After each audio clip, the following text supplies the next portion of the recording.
नमस्कार प्रणाम भोजपुरिया समाज। पावर स्टार पवन सिंह जी के एगो और नेक्स्ट हाई लेवल के धमाका होके जा रहा बा 15 तारीख के, वो टी सीरीज के मेन हिंदी चैनल से।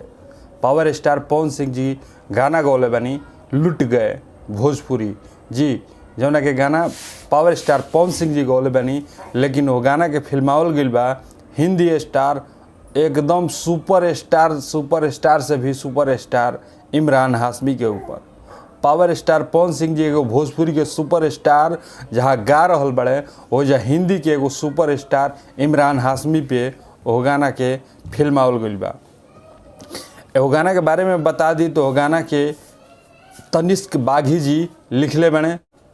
वो गाना के म्यूजिक तनिष्क बाघी जी के बड़ुए, गाना के लिखल मनोज मुत्तसर के है जी। पावर स्टार पवन सिंह जी के टी सीरीज से गाना रिलीज होखे वाला बा 15 तारीख के।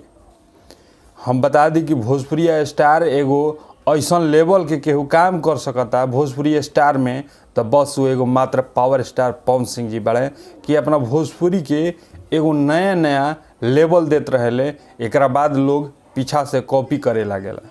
बढ़िया बात बा, कॉपी भी होके के चाहिए, तो कुछ अच्छा चीज़ होके के चाहिए। अगर पावर स्टार पवन सिंह जी कुछ अच्छा कर दिले बनी तो वही टाइप के वही लेवल के कॉपी होके के चाहिए, वही टाइप के अच्छा होके के चाहिए।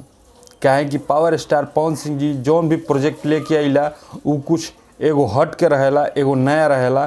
तो पावर स्टार पवन सिंह जी भोजपुरी के नंबर 1 कहीं या भारत में नंबर 1 टी सीरीज कंपनी बिया। म्यूजिक के बारे में अगर कोनो कंपनी हुई तो मात्र एक टी सीरीज ही बिया। एक बाद ना जाने कितना एल्बम कंपनी बा लोग, लेकिन टी सीरीज नंबर 1 है।